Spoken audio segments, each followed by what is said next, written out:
So recently, the president requested approval to borrow over $516 million. Requested, it has not been approved yet. And the country is already shouting, we have removed subsidy, why are we still borrowing?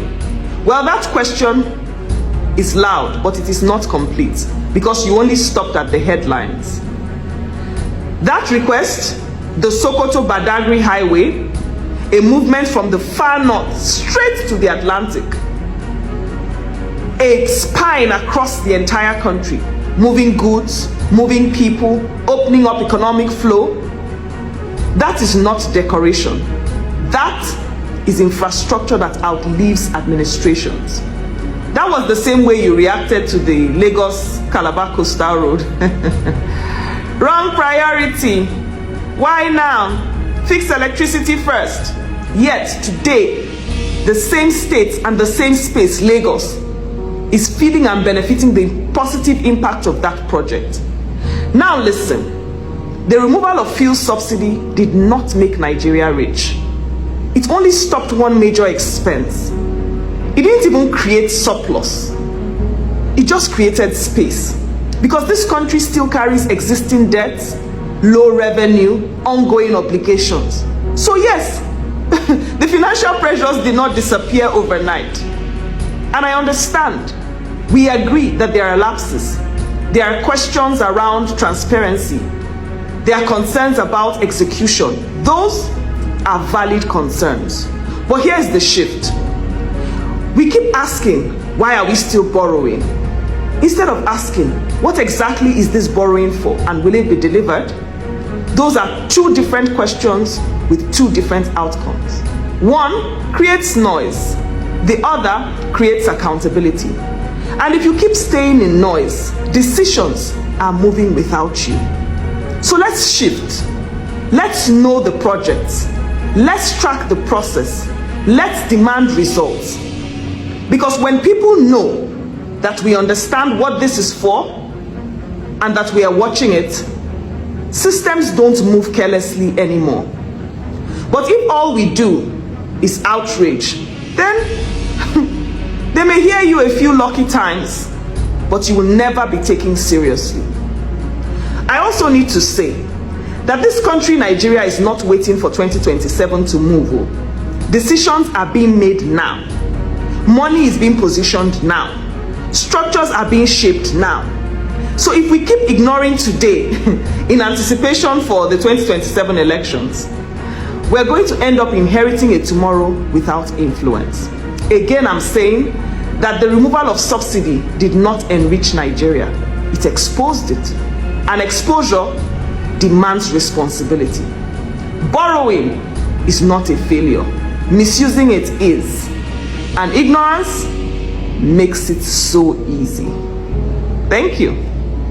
This lady made this comment just to criticize Peter Obi, because Peter Obi spent his time criticizing the government on the area of how they are borrowing. Now, according to the lady, she said they're already using it to build infrastructures. Infrastructures like what and what? The money that the Nigerian government are borrowing, what infrastructures are they using it for? At the end of the day, this lady is just talking as someone who is heavily paid to defend this administration. That's just the truth. Now, you said borrowing without accountability. Has this government give us a necessary accountability of all the money they are borrowing? They have never given us any necessary accountability. Instead, they keep on borrowing and borrowing, funding campaigns and funding their luxury lives. Now, she talked about removing of subsidy did not make Nigeria rich. If removing of subsidy is not going to make Nigeria rich, why removing it in the first place? Why did you have to remove it when you know that that subsidy is not going to make us rich? Can you see how deluded she is? Like, I don't know what has come over Nigerians. It's just like many of us have presented ourselves to be oppressed by these leaders just because of stomach infrastructure. Okay, since they have removed the subsidy, what have they been using the money for? They have been using it to give the governors to enrich their pockets the more. Because last time I checked, the governors are not even able to give the basic amenities in which they are supposed to give their citizens. A lot of policies has been signed. How many governors has embarked on it? No. As we are talking to you now, Bayelsa State commissioned a new power grid. As we are talking to you, the power grid is not working. Bayelsa State is still in blackouts. And anytime you see them post, you say they are working day and night to make sure there is steady light in Bayelsa State. Where is the light? Audio. So at the end of the day, you see that all these people defending this administration, they don't even know what they are defending. Okay, we have dilapidated projects that, as in infrastructures that has gone bad, that are no longer usable. We are talking about our schools. We are talking about our roads. Many of them are not movable. You cannot buy your clean car and decide to drive it comfortably along the east-west road. What about the road that link to Benin? The government, instead of them to use this borrowed money to see how they can, make these roads to be standard, they are using this money to sponsor their expensive lifestyles and then pay people like this to come and brainwash the public. Imagine a government that is being built under criminality. Almost everybody that this very administration has appointed has one criminal record or the other.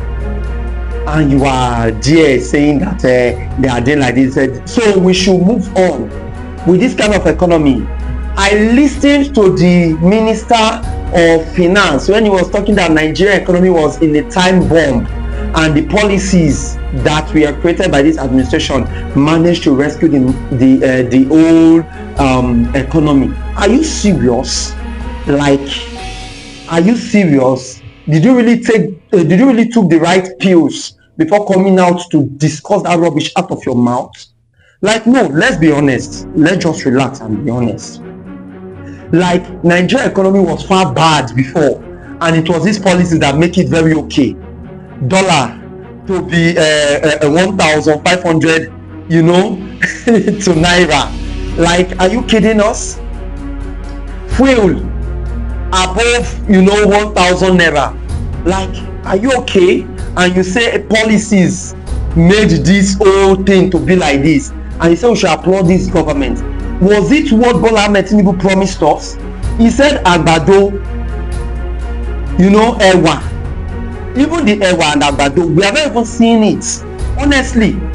And then some people are coming out to try to read economic shackles to us. So we should listen to their shackles.